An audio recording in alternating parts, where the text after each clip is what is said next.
Tipon sa inyong pagdalo dito sa ating meet and greet as town hall na rin po with our new labor attaché, Attorney Cesar Chavez.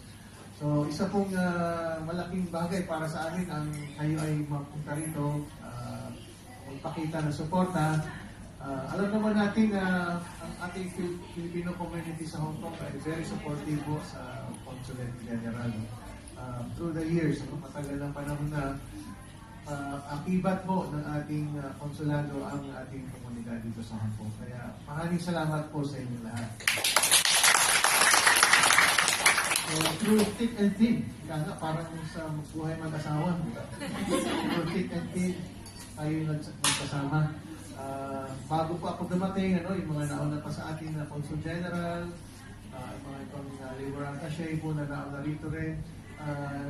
Talaga pong pinapakita nyo yung magandang pakikitungo, samahan at kooperasyon between the Philippine government and of course kayo, ang ating community sa Hong Kong. It's hindi biro ang mag-volunteer, ang maging isang leader, ang maging active sa community. Kasi po you are spending time. Ang time natin is very important. Alam natin yan, no? I think it's even more valuable than money. Yung time natin. Kasi pag na-spend mo na yan, wala na, hindi na babalik. Ang pera, at least, may invest mo, babalik sa'yo, may interest. Pero ang oras, kapag ginugol mo na, hindi na ho ito may mababawi, no? Kaya yung oras na binibigay nyo rito sa amin ay napakahalaga and we really appreciate po yung time niyo. No? And bukod sa time, syempre yung inyong magandang mga pinapakitang support to your attendance, to mga activities natin, yung mga presentations ninyo, yung suggestions, and yung warm bodies na kasi pag may kailangan mo tayong event, ipagpunta ninyo, napakahalaga po yun, pagpapakita sa buong Hong Kong community kasi po, we are guests here in Hong Kong, di ba? And if we show our guests that we are united, meron tayong kakaisa tayo sa isang layunin, ay nakakadagdag ho yun ng kanilang appreciation para sa atin, na nakikita nila ang mga Pilipino ay nagkakaisa, mga Pilipino ay may prinsipyo, meron tayong mga kultura na pinagmamalaki. So, lalo hong gaganda ang pagtingin sa atin ng Hong Kong at ng ibang bansa rin. So, your very presence po it really means a lot to us for our country din. Halimbawa na lang yung kapangyawan natin. Maalala nyo, pag every June, yung presensya niyo, yung pagpunta nyo, pagdalo nyo, hindi man siguro kayo sasayaw doon, pero yung pagpunta nyo po ay malaking bagay doon. Masusuot kayo ng mga uniform ng inyong organization. So yun po, yung time, yung presence niyo are very, very important for us. At yung third, yung sinasabi ko, yung inyong mga ideas, suggestions, kasi po matagal po kayo sa Hong Kong. Alam ko, every year meron tayong binibigyan ng award, di ba? May 10 years, 15 years, 20 years, hanggang 40 years pa nga. May mga more than 40 years na rin. Mas matanda pa sa akin. Mas matanda naman ako sa 40. So, matagal na po kayo sa Hong Kong at alam niyo po ang buhay sa Hong Kong. Kabisado niyo ang pulso ng Hong Kong.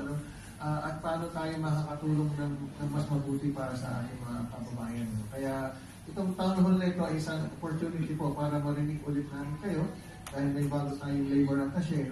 Hindi naman sa magbabago ang palisihan ng gobyerno dahil may bagong labor attaché. Hindi naman. Pero syempre may bagong dugo. Tanga, may fresh blood, kumbaga, ay papasok sa ating pong tanggapan, sa konsulado, sa Migrant Workers Office. At syempre, may bago din po mga idea si Labat Cesar, na maaari pong magkaroon tayo ng common understanding sa mga issues at magkaroon din tayo ng common plan of action para mas mapaganda yung servisyo natin. So, ulitin ko lang, kami sa government, kami po ay hindi mga politiko. Kami po ay career service professionals sa government. At sinusunod po natin ang palisiya ng ating pamahalaan, mga batas, constitution, kasama na siyempre, para ipatupad sa ating kababayan dito sa Hong Kong. So yun lang po, hindi kami hihiwalay doon sa sa aming mandato na nakasulat po yan sa batas, sa mga departamento namin, sa Department of Foreign Affairs, sa Department of Migrant Workers, ano. Pero nandito po tayo para makipag-dialogo, para kasi mga programa at activities po naman ay ng gobyerno ay ano po yan, pwede hong may maplano, pwede hong mapaganda, no? Pwede hong mas maging responsive sa inyong mga pangangailangan. Kaya yun po ang purpose ng ating pagkakaroon ng dialogue. Siyempre, all within the bounds of the law. Pareho. Siyempre, we are under the rule of law, so ang sinusunod natin pamantayan ay yung naayon lamang sa batas. Pero yung mga aktibidades natin, programa natin na pinupunduhan ng ating pamahalaan ay dapat po mas maging akma sa inyong mga pangangailangan. Kaya handa po kaming makinig sa inyo.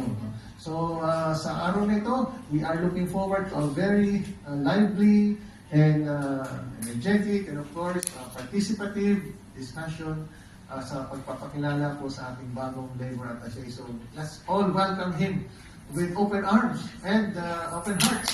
Open hearts. Labor attaché, Attorney Cesar Chavez. Panghuli na lang po, si Attorney Cesar po, nakasama ko po siya sa Saudi Arabia many years ago.